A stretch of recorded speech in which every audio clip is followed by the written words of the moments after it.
नमस्कार मु दीपक सेनापति। आज शुणा जापान देशर गोटे लोक कथा मुखा पिंधा झियो परिवेषण परशुराम बेहेरा। पुराणा कालर कथा। जापान देशरे गोटे छोट सहर। सहरर गोटे पटकू बुढ़ा बुढ़ी दुहें घर करी रहुथांती। तांकर गोटे बोली झियो। झियोटी देखिबाकू भारी सुंदरी। गोटे चाउलरे गढ़ा। गुणरे मध्य सेमती नरम स्वभावर भारी कामिका। बाप माँ कथा मानी झियोटी चले। बापांकर तो बयस हो जाइथिला। थरे अल्प देह खराब हैला आउ तापरे तांकर परलोक हो गला। विधवा माटी स्वामी वियोग दुखरे झियर भविष्यत कथा चिंता करी करी हताश हो गले। तांकर भी देह खराब हैला। दिने से झियो को डाकी पाखरे बसैले। कहिले मालो तो बापा तो चलीगले। मोर भी तो बयस हो गलानी। सबुबले देह खराब रोची।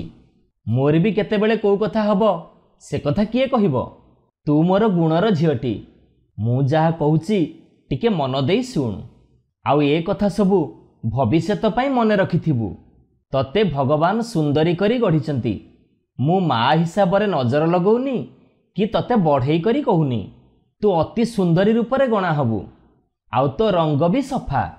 तते बहुत पुरुष लोक खुशामत करी कथा कहिबे।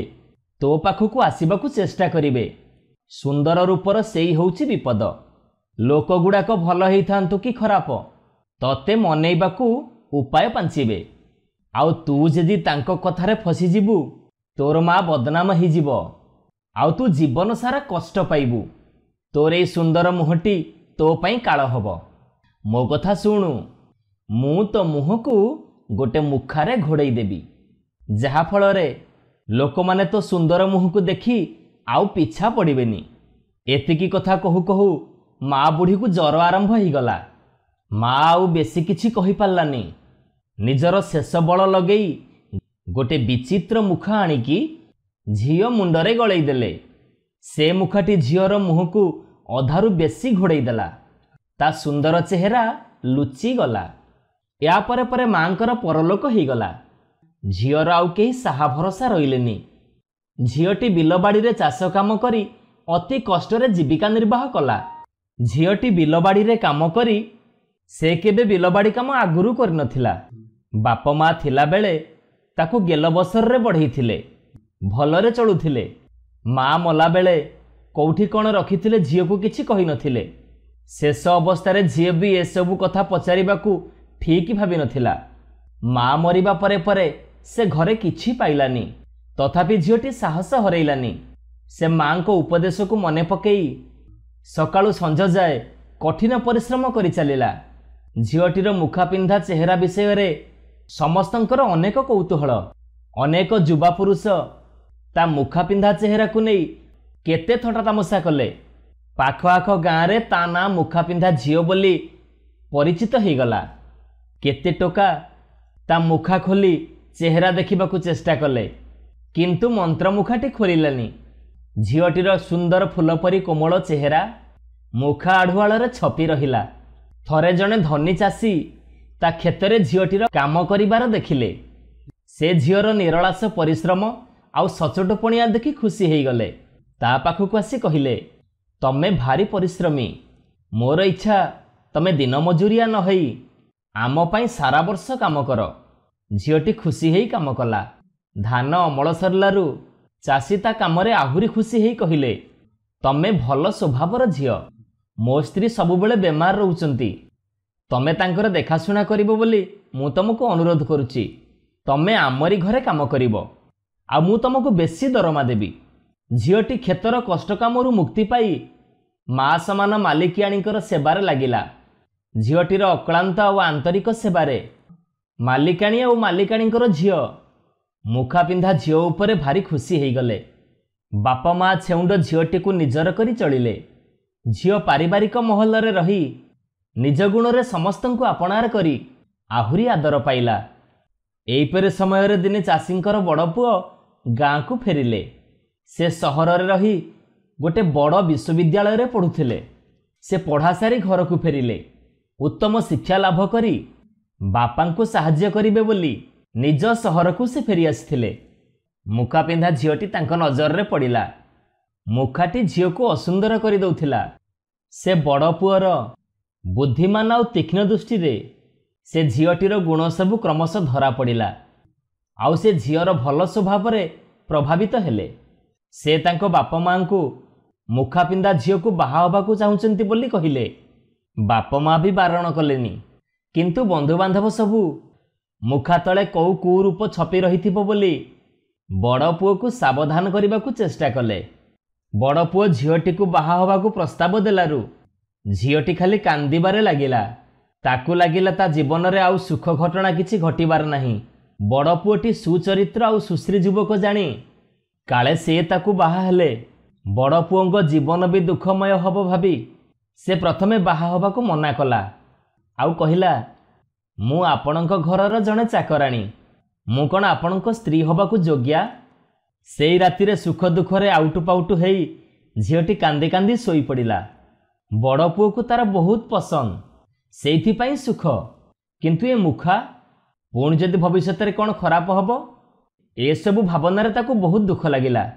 ସେଇଦିନ ରାତିରେ ନିଦରେ ଶୋଇଥିଲା ବେଳେ ନିଜ ମାଆକୁ ସପନ ଦେଖିଲା। ମା ଆସି ତାକୁ କହିଲେ, ଲୁହ ପୋଛି ପକା ଝିଅ, ଏ ପୁଅଟି ବହୁତ ଭଲ। ତୋର ଗୁଣ ସବୁ ଦେଖି ତତେ ପସନ୍ଦ କରିଛନ୍ତି। ତୁ ତାକୁ ବାହା ହେବାକୁ ରାଜି ହେଇଯା। ବଡ଼ ପୁଅଙ୍କ ସ୍ନେହ ତ କ୍ଷଣିକ ନୁହଁ, ସେ ବୁଝି ବିଚାରି ପ୍ରସ୍ତାବ ଦେଇଥିଲେ। ସେଦିନ ସକାଳେ ବଡ଼ ପୁଅ ଆଉ ଥରେ ଆସି ସେ ଝିଅକୁ ବୁଝେଇବାରୁ ଝିଅଟି ବାହା ହେବାକୁ ରାଜି ହେଇଗଲା। ବାହାଘରର ଆୟୋଜନ ବଡ଼ ଆଡ଼ମ୍ବରରେ ହେଲା। କିନ୍ତୁ ଝିଅଟି ଯେତେ ଚେଷ୍ଟା କଲେ ମଧ୍ୟ ମୁଖାଟି ମୁହଁରୁ ବାହାରିଲାନି। ପୁଣି ବନ୍ଧୁବାନ୍ଧବ ବଡ଼ ପୁଅକୁ ଚେତେଇଲେ, ଏ ଝିଅଟା ବହୁତ ଅସୁନ୍ଦର ହେଇଥିବ, ସେଇଥିପାଇଁ ସେ ତା ମୁହଁକୁ ମୁଖା ଘୋଡ଼େଇ ରଖିଛି। ହେଲେ ବଡ଼ ପୁଅ ଥିଲା ଖୁବ୍ ବିବେକୀ। ସେ କହିଲେ, ଏ ଝିଅକୁ ମୁଁ ଏଇ ଅବସ୍ଥାରେ ଦେଖି ପସନ୍ଦ କରିଛି। ମୁଖା ଆଉ ତା ଚେହେରାରେ ମୋର କିଛି ଯାଏ ଆସେ ନାହିଁ। ମୁହଁଟା ଯଦି ଅସୁନ୍ଦର ହେଇଥିବ ହେଇଥାଉ, ତା ଗୁଣ ତ ସୁନ୍ଦର। ଏହାପରେ ସେ ଝିଅକୁ ଶାସ୍ତ୍ରୀୟ ପଦ୍ଧତି ଅନୁସାରେ ବାହା ହେଲେ। ଖୁବ୍ ଭୋଜିଭାତ ହେଲା। ବାହାଘର ପରେ ମୁହଁ ଦେଖା ପ୍ରଥା ଅନୁସାରେ ବର କନ୍ୟାଙ୍କୁ ଗୋଟିଏ ପାତ୍ରରେ କିଛି ପିଇବାକୁ ଦେବା କଥା। ତେବେ ମୁଖା ତ ଅଡ଼ୁଆ କରିପାରେ। ବଡ଼ ପୁଅ ଧୈର୍ଯ୍ୟ ଧରି ବର ହିସାବରେ ପାନୀୟ ଗିଲାସକୁ ଝିଅର ମୁହଁ ପାଖକୁ ନେଲେ। ଏହାପରେ ଗୋଟିଏ ଅଭାବନୀୟ ଘଟଣା ଘଟିଲା। ତତ୍କ୍ଷଣାତ ମୁଖାଟି ଦୁଇ ଖଣ୍ଡ ହୋଇ ଫାଟି ତଳେ ପଡ଼ିଗଲା। ମୁଖା ଭିତର ଯାକ ହୀରା ନୀଳାରେ ଭର୍ତ୍ତି। ସେ ସବୁ ବି ଝଣ ଝଣ ହେଇ ଅଜାଡ଼ି ହେଇ ପଡ଼ିଲା। ବନ୍ଧୁବାନ୍ଧବ ସମସ୍ତେ ଏତେ ଧନ ଦେଖି ଆଶ୍ଚର୍ଯ୍ୟ ହେଇଗଲେ। ସେମାନେ ସେଇଠୁ ମୁହଁ ଫେରାଇ ଯେତେବେଳେ ଝିଅ ମୁହଁକୁ ଦେଖିଲେ, ପରି ସମାନ ସୁନ୍ଦରୀ କନ୍ୟାଟିକୁ ଦେଖି ମୋହିତ ହେଇଗଲେ। ସମସ୍ତେ ଏକା ମନରେ ଏକା ଧ୍ୱନିରେ କହି ଉଠିଲେ, ଇଏ ତ ଆମ ଦେଶର ସବୁ ଝିଅଙ୍କ ମଧ୍ୟରେ ସୁନ୍ଦରୀ। ଆମ ରାଇଜର ରାଜକନ୍ୟା ବି ୟାଙ୍କ ସହିତ ସମାନ ହେବେନି। ଏହାପରେ ବଡ଼ ପୁଅ ଆଉ ସେ ଝିଅଟି ସୁଖରେ ଘର ସଂସାର କଲେ। ନମସ୍କାର, ମୁଁ ପ୍ରଦୀପ ମଲ୍ଲିକ। ଆଜି ଶୁଣିବା ଏକ ପୁରାତନ କାହାଣୀ, ଝଡ଼ ରାତିର ଦସ୍ୟୁ। ପରିବେଷଣ ପରଶୁରାମ ବେହେରା।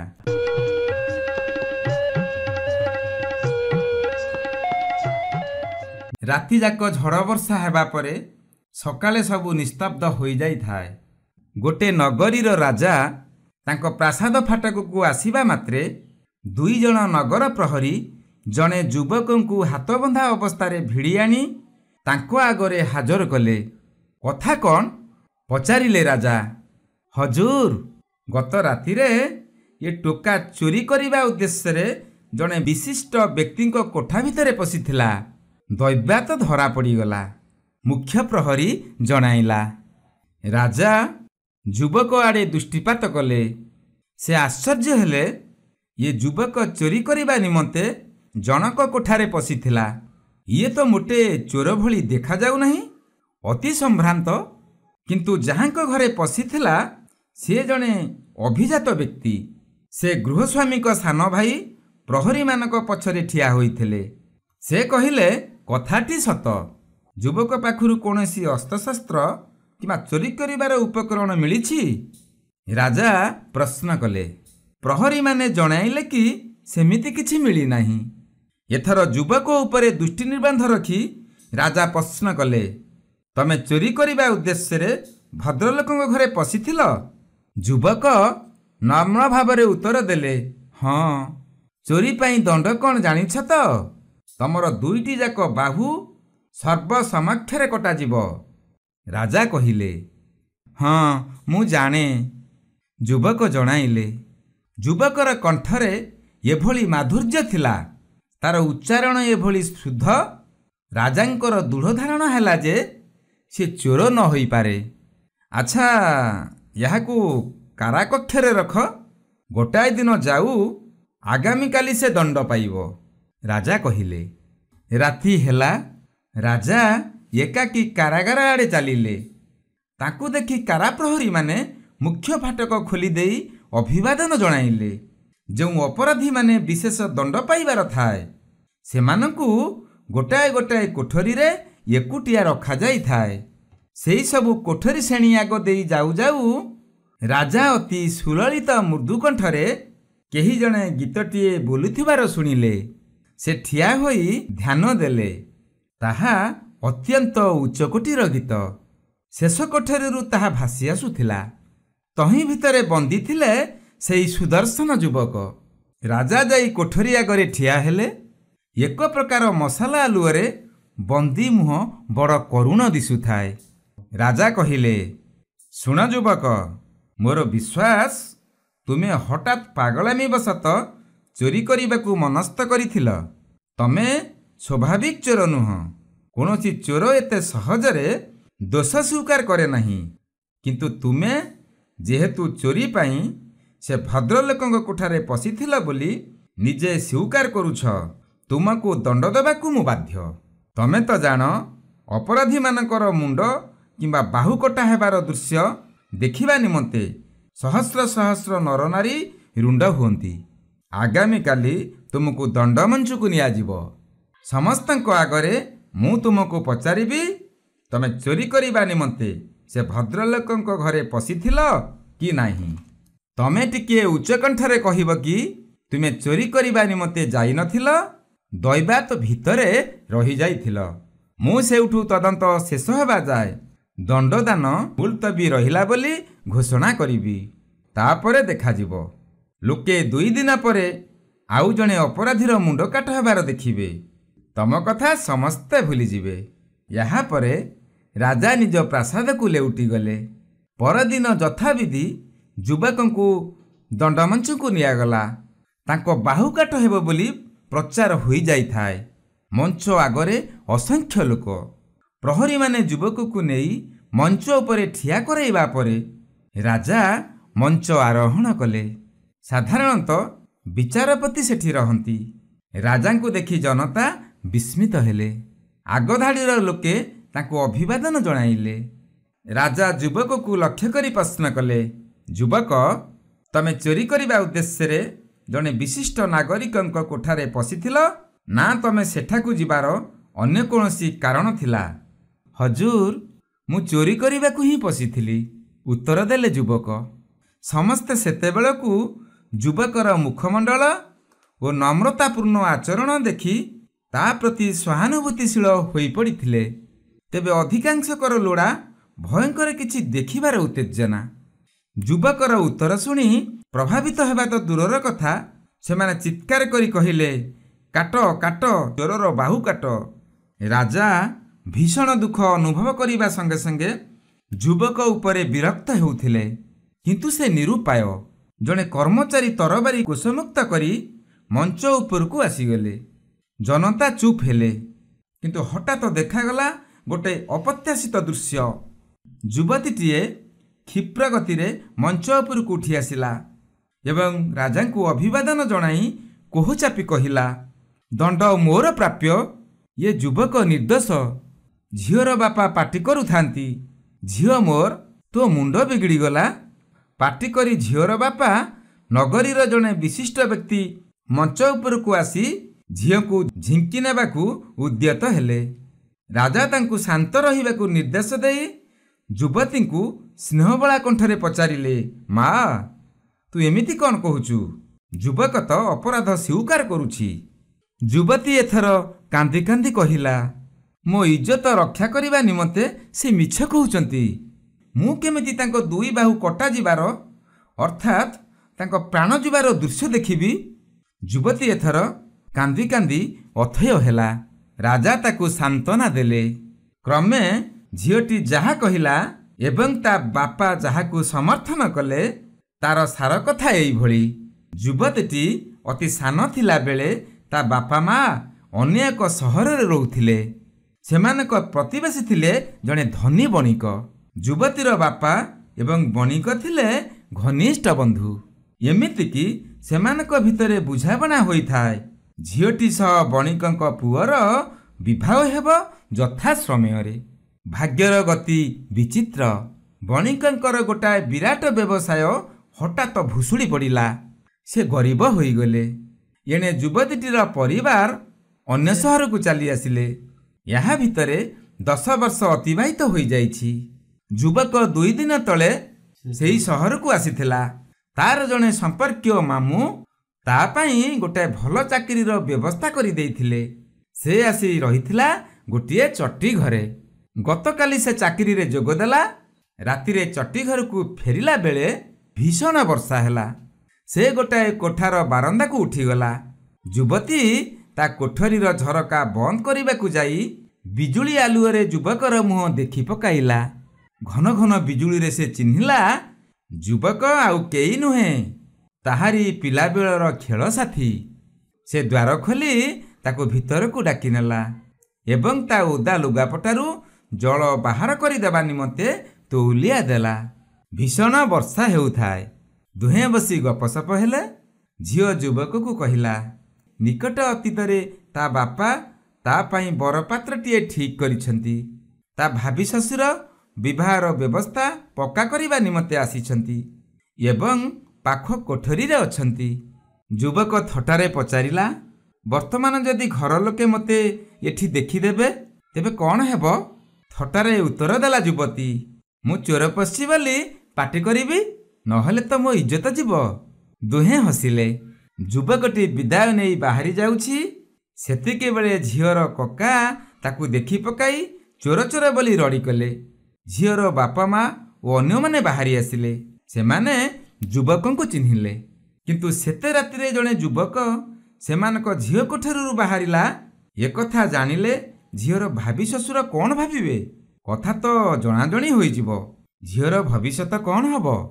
ସେହି ଦୃଷ୍ଟିରୁ ପ୍ରହରୀମାନେ ଯୁବକକୁ ଚୋର ବୋଲି ଧରିନେଲେ ମଧ୍ୟ ସେମାନେ ନୀରବ ରହିଲେ। ଆଉ ଯୁବକ ସ୍ୱୟଂ ଝିଅର ଇଜ୍ଜତ ଦୃଷ୍ଟିରୁ ନିଜର ବାହୁ ଯୁଗଳ ହରେଇବା ନିମନ୍ତେ ପ୍ରସ୍ତୁତ ହୋଇଗଲା। ଏ ବୃତ୍ତାନ୍ତ ଶୁଣି ସ୍ୱୟଂ ରାଜାଙ୍କ ଆଖି ଛଳଛଳ ହେଲା। ସେ କହିଲେ, ଏଭଳି ମହତ ଏବଂ ସାହସୀ ଯୁବକ କୋଟିକରେ ଗୋଟିଏ ମିଳିବେ କି ନା ସନ୍ଦେହ। ସତରେ ମୋର ଝିଅଟିଏ ଥିଲେ ମୁଁ ଏହି ଯୁବକଙ୍କୁ ମୋର ଜାମାତା ରୂପେ ବରଣ କରିଥାନ୍ତି। ଝିଅର ବାପା ରାଜାଙ୍କ ପାଖକୁ ଆସି କହିଲେ, ମୋ ଭୀରୁତା ପାଇଁ ମୋତେ କ୍ଷମା କରନ୍ତୁ। ମୁଁ ଘୋଷଣା କରୁଛି, ଏହି ଯୁବକ ହିଁ ହେବେ ମୋର ଜାମାତା। ରାଜା ଯୁବକ ଓ ଯୁବତୀ 2 ଜଣଙ୍କୁ ନିଜ 2 ବାହୁରେ କୁଣ୍ଢାଇ ପକାଇଲେ। ଏଥର ଜନତା ବିପୁଳ ଉଲ୍ଲାସଜନକ ଧ୍ୱନି ଦେଇ ପରିବେଶ କମ୍ପମାନ କଲେ। ଖୋଦ ରାଜାଙ୍କ ତତ୍ତ୍ୱାବଧାନରେ ବିବାହ କାର୍ଯ୍ୟ ସମ୍ପନ୍ନ ହେଲା।